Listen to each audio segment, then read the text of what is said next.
Hey everyone, and welcome to This Explainer. I am absolutely thrilled to have you here, because today we are going to uncover the invisible magic that is literally powering almost every single step of your daily digital journey. Think about it. Every time you pick up your phone, swipe on a screen, or click your mouse, there is a massive, lightning-fast data exchange happening right under your nose. And the craziest part? Most people have absolutely no idea how it actually works. Well, today, we're going to make that invisible world visible. Okay, let's dive into this. Imagine two people trying to collaborate on a really complex project. But there's a catch. One speaks only English and the other speaks only Japanese. Without a translator?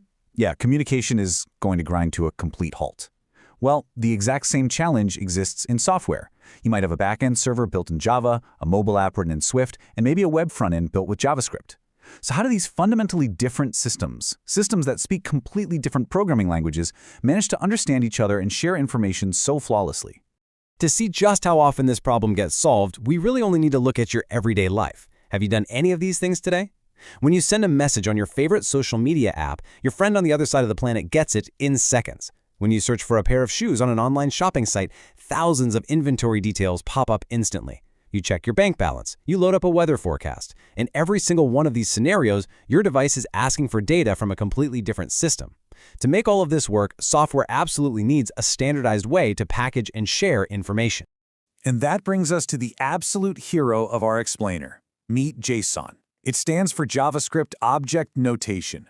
Now don't let that name fool you. Even though it has JavaScript right there in the title, JSON is essentially the universal language of the modern web. It's supported by almost every single modern programming language in existence. It is this beautifully simple, lightweight format that systems use to store and exchange information. That way everybody, no matter what programming language they natively speak, can understand exactly what is being shared. There is a really great saying in software. If APIs are the bridges connecting applications, then JSON is the language spoken across those bridges. When your phone needs information from some massive cloud server, it uses an application programming interface, or API. You can totally think of APIs as the physical bridges connecting two entirely separate islands of software. But, a bridge is only useful if you can actually move something valuable across it, right? Well, JSON is the cargo. It's the language and the package format that travels across that bridge. Let's look at a really concrete example of this bridge in action. When you open up your weather app, your phone sends a request across an API bridge directly to a weather server. The server then responds using JSON. It sends back very specific, highly organized data. So, a temperature of 72 degrees, humidity at 45%, and a wind speed of 10 miles per hour. It's clean, it's readable, and your app knows exactly how to display it right on your screen. But how exactly does JSON keep this data so perfectly organized? To understand its structure, it really helps to think of JSON like a simple filing cabinet system. Inside this cabinet, JSON uses something developers call key-value pairs. A key is really just a label on a file folder, and the value is the actual document tucked inside that folder. It is literally that simple. If the label or key says name, the value inside is the person's actual name. If the label says age, the value is their age. By keeping every single piece of data perfectly paired with a clear label, JSON makes sure that information remains incredibly organized and incredibly easy for any computer to find. Now, what's really interesting about this is how we can sort different types of data into our filing cabinet. Let's look at a simple shopping cart. We might have a key called item with the value coffee. Because coffee is text, JSON treats it as a string. But right below that, we have a key called price with the value $4.99. JSON instantly knows this is a numerical value, so it categorizes it as a number. By distinctly handling a product name as a text string versus its price as a numerical value, JSON makes it incredibly easy for applications to do math, like adding up the total cost of your cart, without ever getting confused. But let's be real, you're usually buying more than just one bag of coffee, right? On a real grocery run, you have a whole list of items.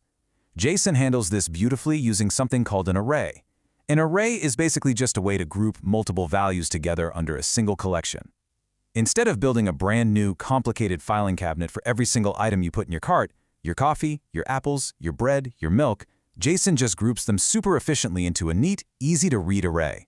It's absolutely perfect for anything that comes in a list. And this brilliantly illustrates another one of JSON's superpowers, nesting. Sometimes data gets complex. Think about a user profile. It doesn't just have a name, it has an address. And an address is made up of smaller pieces of information, right? A street, a city, a state. Instead of awkwardly cramming all of that into one long, messy string of text, JSON allows you to nest objects. You can literally put a smaller filing cabinet, the address, with its own specific keys and values, securely inside the larger user profile cabinet. This logical, hierarchical structure makes managing complex data an absolute breeze. So the crucial takeaway here is that this highly organized key-value exchange happens constantly, even in the most secure moments. Think about the login process on your favorite app. When you type in your username and password, your app doesn't just yell that information into the void. It neatly packages those secure credentials into a structured JSON object and sends it over to the server.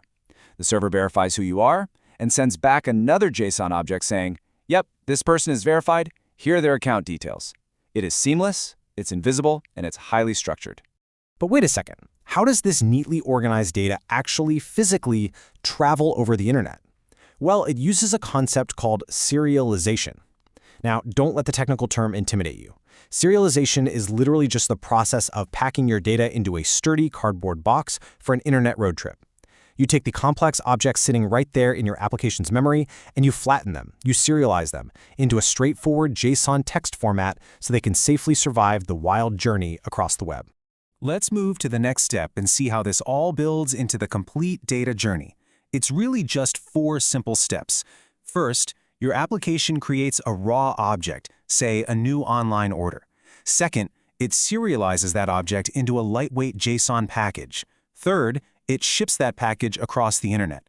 And finally, when the destination server catches that package, it does the exact opposite. It deserializes the JSON, unpacking the box, back into a raw, usable object that the server's programming language can work with natively. Pack it up, ship it out, unpack it.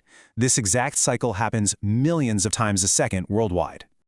Now you might be wondering, has it always been this clean and simple? Oh, definitely not.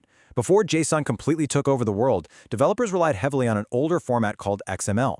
And while XML was definitely powerful and extensible, it was also incredibly heavy. It required a ton of extra text and formatting tags just to label the data. As internet speeds became absolutely crucial and applications scaled up, developers realized they needed something much lighter. JSON won that battle hands down because it is smaller in size, vastly simpler for humans to read, and incredibly fast for machines to process. So, why does all of this matter for the big picture? Because JSON isn't just powering the apps we use today, it is absolutely essential for our digital future. Think about the explosive growth of massive cloud computing systems and artificial intelligence platforms. Or think about the Internet of Things. Literally billions of smartwatches, sensors, and even robotics constantly sending data back and forth. All of these wildly different technologies completely rely on structured data exchange to function. JSON's lightweight nature and universal compatibility literally make it the undisputed backbone for this rapidly expanding digital ecosystem. JSON might seem like a super simple concept, just labels and values. But this simple little format powers a massive portion of the modern internet. It accelerates development, ensures flawless communication across APIs, and acts as the ultimate universal translator for almost all software. So I want to leave you with this final provocative thought.